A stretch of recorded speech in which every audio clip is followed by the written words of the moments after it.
ডাকাত দলকে প্রতিরোধে মসজিদের মাইকে দেয়া হয় ঘোষণা। ডাকাতির ভয়ে মঙ্গলবার সারারাত আতঙ্কে কাটিয়েছেন রাজধানীর মোহাম্মদপুরের একাংশের বাসিন্দারা।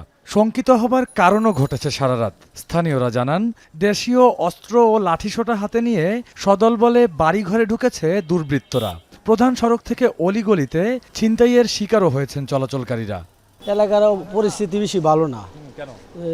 অনেক ছেলেপেলে আছে অস্ত্র নিয়ে করে সন্ধ্যার পরে রাস্তাঘাটে চিন্তায় মিনতে হইতেছে, বাড়ি করে ডাকাতি হচ্ছে। 11টার দিকে দেখলাম মনে করেন না হলেও 30-40 জন, সবার হাতেই মনে করেন বড় বড় ছুরি অস্ত্র। নবোদয় হাউজিংয়ের ডি ব্লকের এই বাড়ির একটি ফ্ল্যাটে ডাকাতি হয়েছে মঙ্গলবার রাতে। নিরাপত্তাজনিত কারণে বাড়ির ফটক খুলতে রাজি হননি কেউ। তবে অন্য এক বাসিন্দা জানালেন ভয়াবহ অভিজ্ঞতার কথা। বলে তো আঙ্কেল এখন ভালো মানে দরজাটা খুলে দিছে, দেওয়ার পর ওনারা ভিতরে ঢুকে আঙ্কেলের গলায় রামদা ধরছে, ধরে বলতেছে এখন আপনার ঘরে চলেন, কি কি আছে বের করেন। সিসি ক্যামেরার তারটা সব ছিঁড়ে ফেলছে, সব কিছু উল্টাপাল্টা করে। ওনার টাকা ছিল, এগুলো টাকা নিছে, মোবাইল ফোন নিছে। একই উদ্বিগ্নতায় কয়েকটি আবাসিক এলাকায় নিরাপত্তা জোরদারে নিজেরাই ব্যবস্থা নিয়েছেন বাড়ি মালিক সমিতি।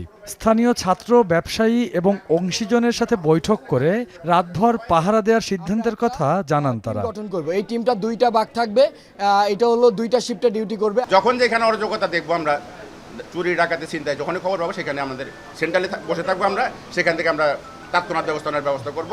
এদিকে লুটপাট আতঙ্কে দোকানপাট বন্ধ রেখেছেন মহানগর ঢাকার অধিকাংশ ব্যবসায়ী। জানান, বর্তমানে দেশে কোনো আইন নেই, মানুষের জানমাল রক্ষায় নিয়োজিত পুলিশ বাহিনীও নেই। আইন শৃঙ্খলার অনুপস্থিতিতে নিরাপত্তাহীনতায় ভুগছেন সবাই। দোকানপাট সব বন্ধ, খুলতে পারতেছে না, মানে সবাই ভয়ের মধ্যে আছে। আইন শৃঙ্খলা মনে করেন যে ঠিক হওয়া না পর্যন্ত এই আশঙ্কা মনে করেন থেকেই যাচ্ছে। আমরা চাই আবার দেশে পুলিশ আসুক, সৎ পুলিশ আসুক, সৎভাবে আইন শৃঙ্খলা নিয়ন্ত্রণ করুক। মানুষের এমন কথার প্রতিফলনও দেখা গেছে রাজধানী জুড়ে। কোথাও নেই পুলিশ বাহিনী, ট্রাফিক নিয়ন্ত্রণ করছে ছাত্র জনতা, থানাগুলো পুলিশ শূন্য, কেবল পড়ে আছে ধ্বংসস্তূপ। এমনকি বন্ধ রয়েছে পুলিশের স্থাপনাও।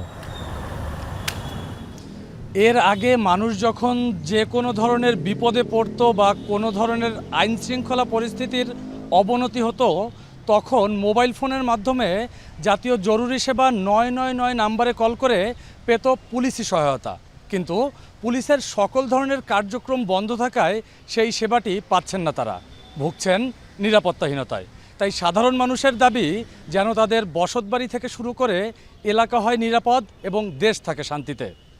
রকিবুল রাহাত, এখন, ঢাকা।